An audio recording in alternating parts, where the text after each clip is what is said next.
Good more entertainment and news updates. This video is directed particularly to Pastor Sunday Adelaja. I watched an interview that you granted, and the topic was on why shouldn't the Igbos leave to form their country that they know as Biafra. And quite frankly, your response or your ideas that you gave to that video was very, very shameful, to say the least. I am very, very angry, and I'm going to, as much as possible, try to restrain myself from generalizing the Yorubas based on that your interview, because if I'm given a free will to speak, I would say you displayed the typicality of a Yoruba man. But I will try as much as possible to constrain myself because I'm very, very angry. I wouldn't blame. Now I can understand why Mazi Nnamdi Kanu said Igbos should not attend Yoruba churches.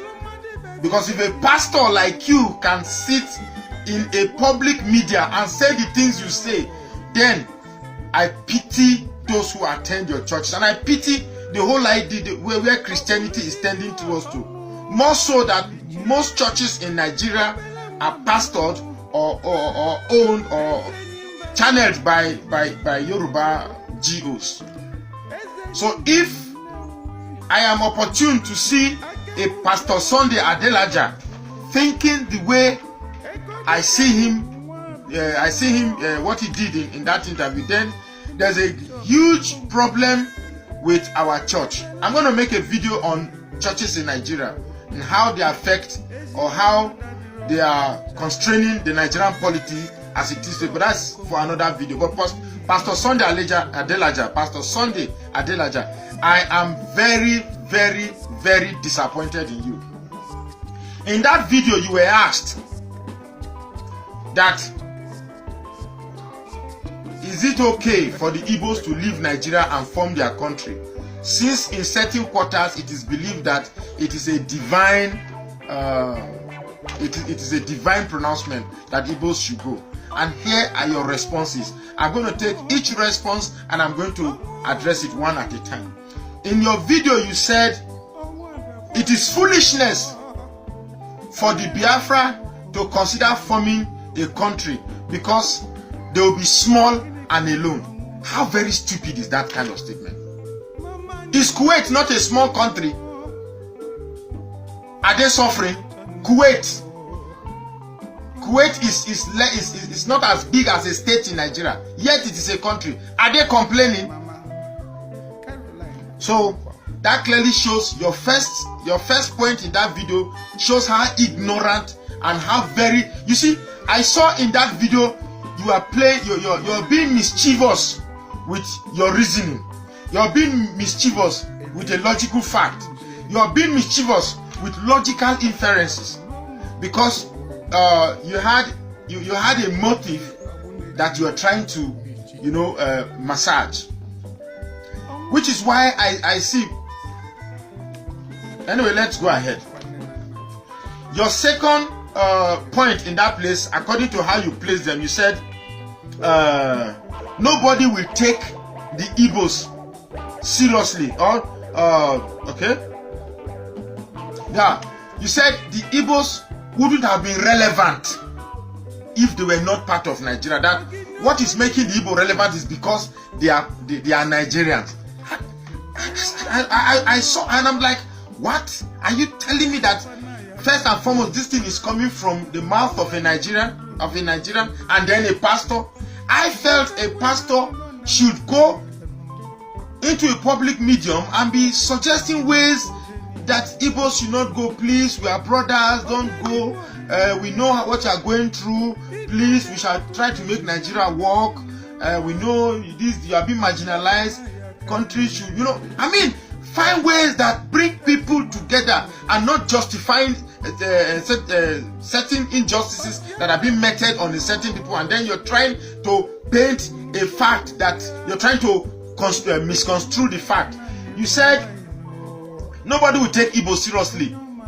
Had it been they were not part of Nigeria, you have thunder fire that mouth that you used to say it. The Igbos will even be far more recognized if they leave Nigeria, because they are already everywhere. They are almost everywhere. In the last couple of months, I'm receiving calls from Canada, from UK, from Australia, everywhere in the country. They are reaching me. So they are everywhere. How can people with tentacles around the world not be important when they are part of Nigeria? Let's go. Your third point was that you alluded that if the Igbos leave, they will become inconsequential, like countries like Guinea, Benin, and Togo. I don't know. Are Togolese Igbos? Are Guineans, are big Guineans, or however they are referred to? Are they Igbos? Are Benin people? Are they Igbos? Everybody is entitled to how he wants to live. If you are in Nigeria and you believe that how you want to live is not how you are given, in a positive sense, you have a right to say you want to stay or not to stay. No, let me tell you, Pastor Adelaja, you are part of every Yoruba man that is supporting one Nigeria, because currently as the country is benefiting you. Because you have a seaport that everything that comes into the country comes through you. Every part of the country, this mischievous romance that you have with the caliphate, such that whatever comes to the caliphate remembers their partner in crime and takes small of it and gives to you, and therefore you want Nigeria to be one. Who says Nigeria must be one? When a group of people are dissatisfied, you ask yourself, why are they dissatisfied? If their cause, if their reason for dissatisfaction is genuine, you address it. Nigeria is falling apart, and you are coming on a public medium to say that to say all this rubbish.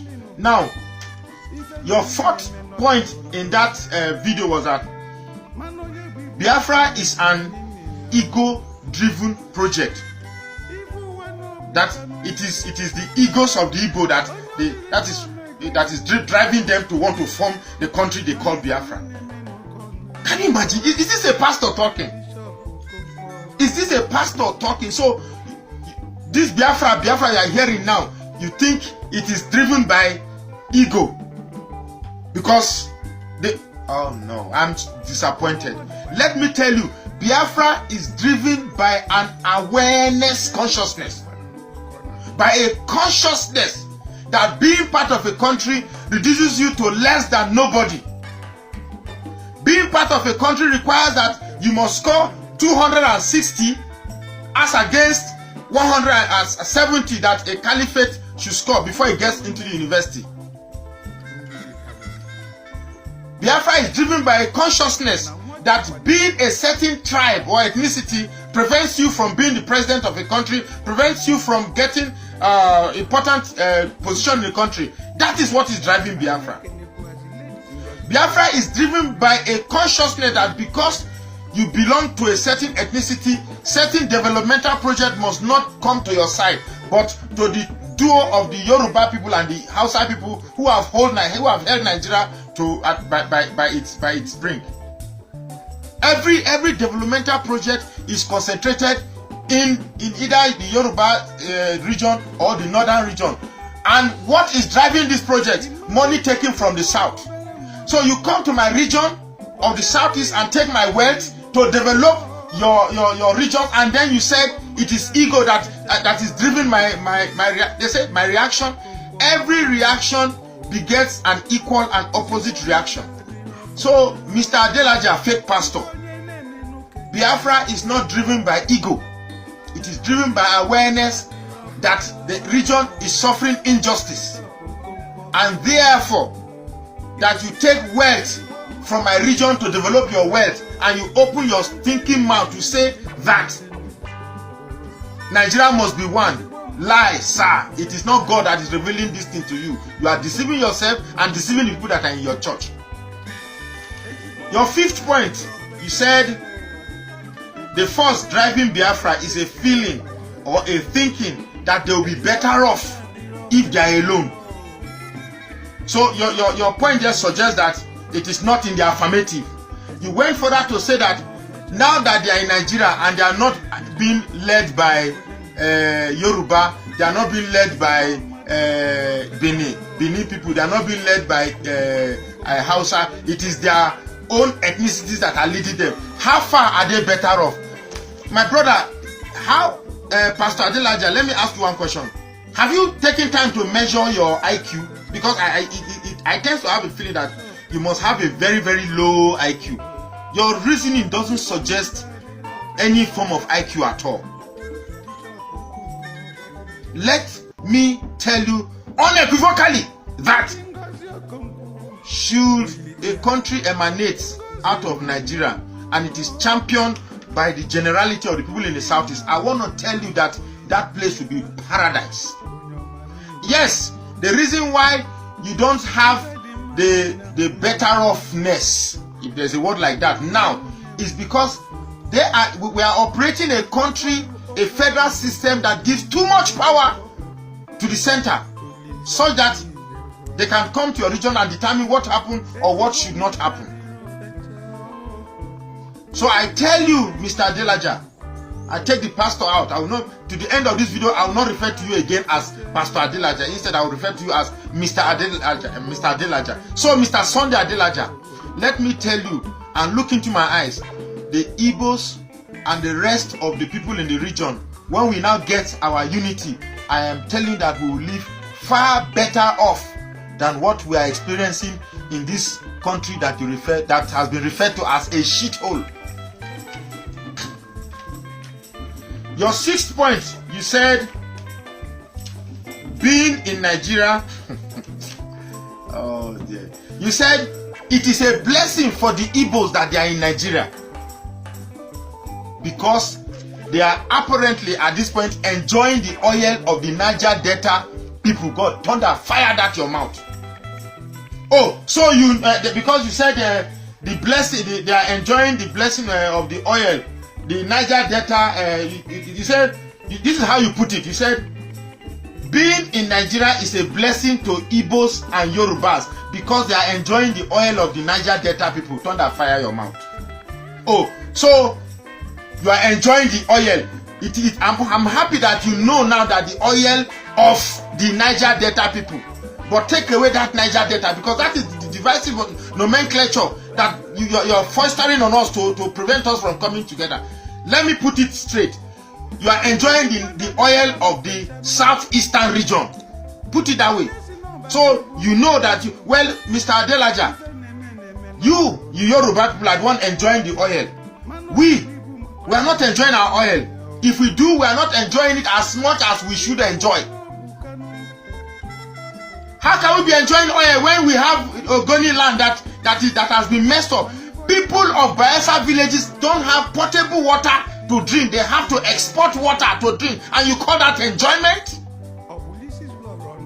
People in Bayelsa cannot fish because the exploration of oil has polluted the water, and therefore it has made it ecologically uninhabitable by marine life. And then you say we are enjoying? Our farmlands have been taken over by oil spillages, and you say we are enjoying? Erosion have made our soil very bad without care from government. You say we are enjoying? Our roads are death traps in the southeast region, and you say we are enjoying? You, Mr. Adelaja, you are a disappointment and a disgrace to the profession of pastorhood. Your seventh point, as you put it, is that oh God. You said Biafra cannot survive without the allocation of oil. Can you see how very stupid you are? You said Biafra cannot survive without the allocation of oil. Can you see how very stupid you are? How can he be waiting for allocation of oil when the oil is his own? How do I wait for how can you be allocating what is my own to me? By the grace of God, by the power of the real God that exists, I pray that fake pastors like Mr. Adelaja, if they don't repent, they should fall down and die. Die, according to mountain of fire. Because your falsehood is what is preventing Nigerian Christians from realizing the machination of the caliphate's political maneuvers. I'm so disappointed. I just watched the video a couple of minutes ago. I didn't know that such a thing is circulating. I would have responded much earlier than this. How can a man, you call yourself a pastor? A pastor should be bridging, not separating, or not making case for one side. If the Igbos say they want to leave, it's their right. It's their right. If they want to leave, they should leave. It's their right. You don't force people to remain in a place they feel they are not comfortable. And to say it is ego-driven, what is ego about that? When you are in a country that you don't feel you are recognized. If I'm telling you, Mr. Adelaja, if Nigeria today is 54 years, 1960 to 2009, that's 59 years old, and the Yoruba man has not been president since its inception, and Igbos have been president, every other time has been president except Yorubas, would you be saying this nonsense that you are saying? Not that we care of being president, we don't want president again, we want to go. Eat that and let that suffocate you. No amount of twisting of facts can make our struggle look unreal. It is real and it is real. Take that and swallow it. Fake pastor. Look at this bullshit man.